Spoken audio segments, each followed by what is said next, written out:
میرے محترم سامعین، ایک دوست نے یہ شرعی مسئلہ پوچھا ہے کہ اگر ایک مرد عورت کو 4 یا 5 طلاقیں دے دیتا ہے تو اس صورت میں شرعی حکم کیا ہوگا؟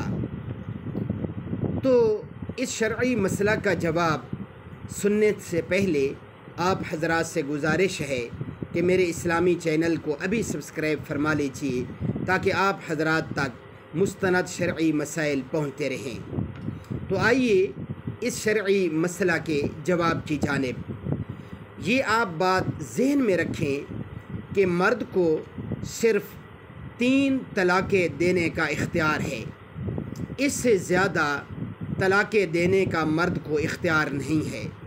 اب اگر کسی شخص نے عورت کو 4 یا 5 طلاقیں دے دی ہیں یا اس سے بھی زیادہ دے دی ہیں تو اس صورت میں صرف 3 ہی طلاقیں واقع ہوں گی۔